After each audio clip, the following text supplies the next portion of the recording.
أعوذ بالله من الشيطان الرجيم. بسم الله الرحمن الرحيم.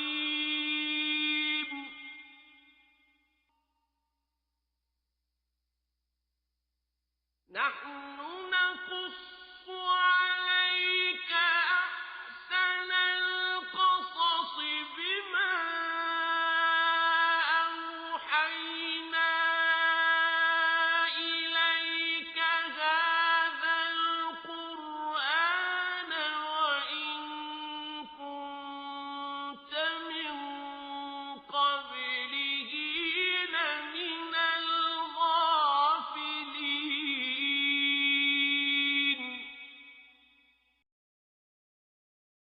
بقرآني وإيماني وتكبيرات إخواني بقرآني وإيماني وتكبيرات إخواني أهز الكافر الجاني بقرآني وأحمي منه أوطاني بقرآني أهز الكافر الجاني بقرآني وأحمي منه أوطاني بقرآني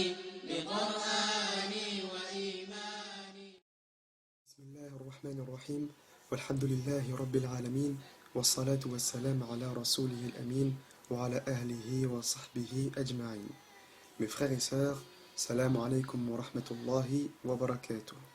Alhamdulillah, Allah il nous a permis de se retrouver pour ce premier épisode de la nouvelle série à la lumière du Coran. Dans cet épisode, on va mettre en avant des points importants de la sourate Al-Fatiha.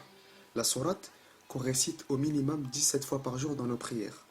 Après ce premier épisode, Wallahi, je prends Allah à témoin que ta vision de la Fatiha, elle va changer complètement. Quand tu vas voir la lumière de cette sourate, Wallahi, ça va changer ta salette, ça va changer ta concentration, ça va changer ton adoration, ta relation avec Allah.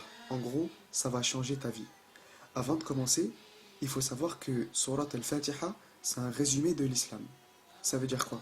Ça veut dire que si tu comprends cette sourate correctement, tu seras capable d'expliquer à n'importe qui l'essentiel de cette religion. Comme on le sait tous, et comme tu peux le voir sur ton Coran, Al-Fatiha, elle contient 7 versets. Donc nous, on va parler des 3 premiers versets, ensuite on va voir le verset du milieu, et pour finir, on parle des 3 derniers versets. Comme c'est des explications légères et qu'on n'est pas là pour faire un tafsir complet du Coran, on veut juste comprendre un peu mieux ce qu'on récite, on va pas parler de la Basmala. La Basmala, c'est le Bismillahir-Rahmanir-Rahim qu'on voit en premier. Il y a certains savants du Coran qui disent que c'est le premier verset de la Fatiha, et il y en a d'autres qui disent que non, que le premier verset c'est Alhamdulillahi Rabbil Alamin. Donc nous, Inch'Allah, on va commencer directement avec Alhamdulillahi Rabbil Alamin pour que ça fasse pas trop chargé pour tout le monde et que ce soit light. Donc, la première partie de ce verset c'est quoi? C'est Alhamdulillah. Dans le Coran, ils l'ont traduit par louange à Allah. En réalité, Alhamdulillah, tu peux ni le traduire par louange à Allah, ni le traduire par remerciement à Allah, ou merci à Allah. Parce que Alhamd en arabe, ça regroupe 2 choses. Ça regroupe à la fois la louange et à la fois le remerciement. En arabe, il y a 2 mots différents pour la louange et le remerciement. Tu peux dire par exemple madh ou thana pour la louange, et tu peux dire shukr pour le remerciement. Donc on voit que Alhamd, c'est vraiment les 2 réunis, c'est la louange et le remerciement. Et là, c'est le moment où tout le monde se dit, mais c'est quoi la différence entre louer Allah et remercier Allah? D'abord, il faut savoir que quelqu'un que tu loues, c'est pas forcément quelqu'un que tu remercies. Et inversement, quelqu'un que tu remercies, c'est pas forcément quelqu'un que tu loues.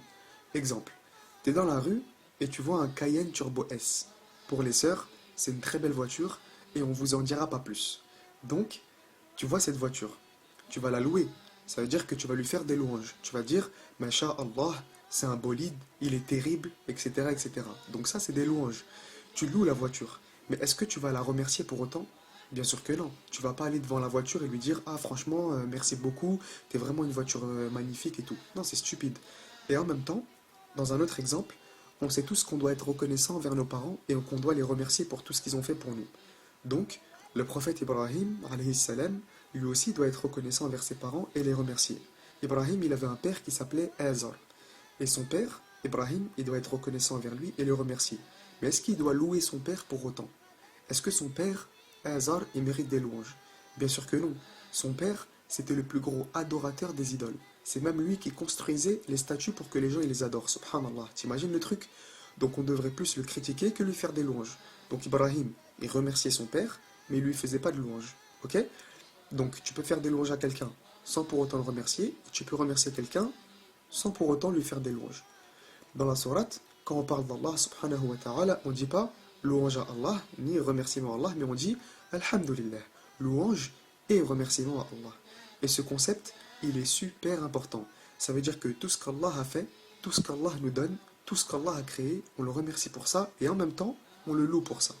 Et des fois, tu vas trouver des gens qui disent si Dieu est si grand et si bon, alors comment ça se fait qu'il y a autant de guerres? Comment ça se fait qu'il y a autant de famines? Pourquoi il y a toutes ces maladies? Pourquoi dans le monde, c'est le chaos total? Est-ce que vous remerciez Dieu pour ça aussi? Et là, en tant que musulman, souvent tu bloques et tu sais pas quoi répondre. Alors que la réponse, elle est super simple. Tout ce qu'Allah a fait, il y a une sagesse dedans. Et avec notre compréhension de petit être humain, c'est sûr qu'on ne comprendra jamais la sagesse d'Allah en entier. Mais on se doit quand même de dire Alhamdulillah. Si on se plaint, c'est qu'on n'arrive pas à tout comprendre. Et c'est tout à fait normal parce qu'on ne voit qu'un seul monde. Et il est là le problème. On sait qu'il y a un monde qu'on peut voir avec nos propres yeux, le monde visible, mais il y a aussi un autre monde, le monde de l'invisible, que seul Allah peut voir.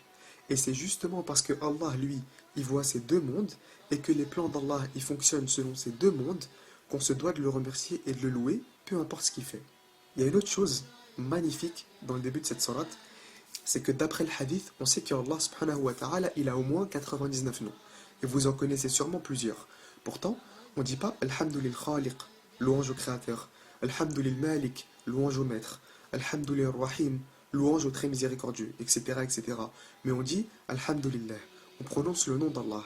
Et le fait de remercier Allah en utilisant son nom, Allah et pas un autre, il y a un grand bénéfice dedans. Et ce bénéfice, c'est quoi? C'est que si par exemple on aurait dit Alhamdulillah Khaliq, louange au Créateur, la seule chose pour laquelle on aurait remercié Allah, c'est parce qu'il a créé. Si on aurait dit Alhamdulillah Rahim, louange au Très Miséricordieux, la seule chose pour laquelle on l'aurait remercié, c'est quoi? Sa miséricorde. Mais si tu veux remercier tout ce qui concerne Allah en une seule fois, qu'est-ce que tu dois dire? Alhamdulillah. L'autre chose qui est vraiment étonnante, subhanallah, c'est dans la tournure de phrase qu'Allah il a utilisée. On dit Alhamdulillah, louange à Allah. Si tu remarques bien, on ne dit pas Nahmadullah, on loue Allah. Pourtant, si tu regardes un peu plus loin dans la sourate, au verset 5, on dit bien Iyyaka na'budu, on n'adore que toi, wa iyyaka nasta'in, et on implore le secours que de toi. Alors pourquoi, quand on parle de la louange, on ne prend pas la parole directement comme au verset 5? La différence entre ces deux tournures, elle est vraiment très profonde. Quand on dit on loue Allah, nous, on n'a pas toujours existé. On a un début et une fin. Par contre, la louange d'Allah, elle a toujours existé et elle existera toujours. C'est pour ça qu'on dit louange à Allah et non on loue Allah. Et en plus de ça, quand on dit on loue Allah, on parle seulement de nous. Et on oublie qui? On oublie les arbres, les plantes, les animaux, le ciel, la terre et tout le reste qui remercie et qui loue Allah. Alors que quand on dit Alhamdulillah, louange et remerciement à Allah, ça inclut tous les temps, toutes les époques, toutes les créations, du début à la fin de cet univers, plus tout ce qui est en dehors de cet univers. Et ça, subhanallah, c'est l'introduction d'Allah lui-même dans la Fatiha. On voit que le mot qui vient juste après, c'est quoi? Rabb. On a Alhamdulillahi Rabb. Ce mot-là, Rabb, c'est le cœur, c'est le mot avec un grand L de notre discussion. En arabe, le mot Rabb, il contient plusieurs choses. Rabb, c'est celui qui possède une chose. C'est aussi celui qui a une autorité complète sur cette chose. C'est celui qui prend entièrement en charge cette chose. Et c'est aussi celui, au-dessus de tout ça, qui offre des cadeaux à cette chose. Donc si on devait donner une traduction en français, celle qui se rapproche le plus pour Rabb, c'est Maître. Rabbil Alamin, dans la traduction, ils le traduisent par Seigneur de l'univers. Alors que Seigneur, franchement, c'est pas vraiment un mot qu'on utilise souvent de nos jours. Sauf peut-être dans le Seigneur des Anneaux et encore. Donc on a dit que le mot Rabb, ça se rapproche plus du mot maître. Parce que Rabb, c'était utilisé pour désigner une personne qui possède un esclave. L'esclave en arabe, on l'appelle Abd, et le maître, on l'appelle Rabb. Allah, il nous dit Alhamdulillah, et ensuite, la première chose qu'il nous dit, c'est quoi? Qu'il est le maître. Il nous dit qu'il est le maître. Et ça fait de nous quoi? Ses esclaves. Donc Allah, il commence en nous montrant à quel point on doit le louer, et à quel point on doit le remercier. 2. Une fois que tu as compris ça, alors tu dois savoir qu'il existe une relation entre toi et Allah, et cette relation, elle est établie avec le mot Rabb. Allah, il prend le rôle du maître, et toi, le rôle de l'esclave.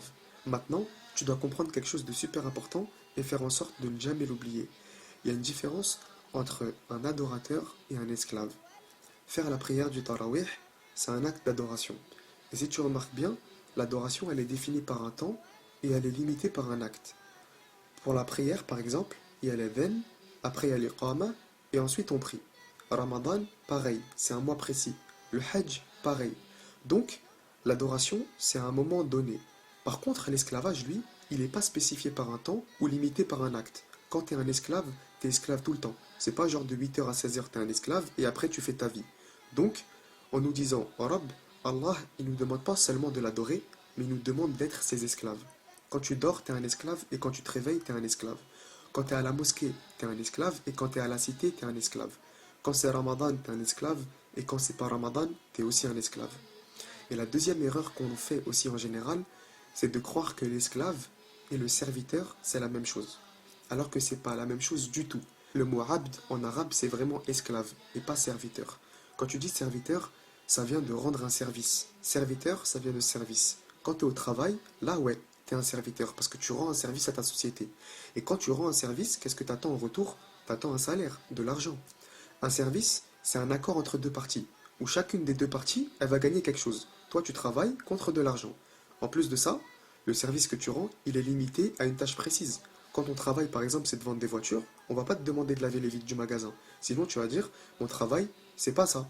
Et ben toi, en tant qu'esclave, tu sais ce que c'est ton travail. Ton travail, c'est tout ce que le maître il te dit de faire, tu le fais.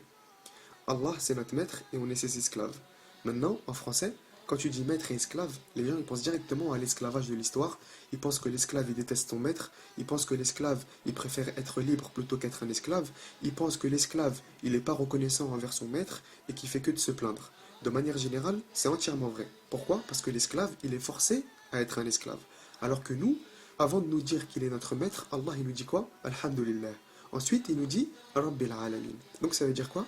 Ça veut dire que tu remercies et tu loues Allah tellement que tu as envie de devenir son esclave. C'est un esclavage volontaire. C'est le seul esclavage au monde qui commence avec Alhamd, louange et remerciement. Subhanallah.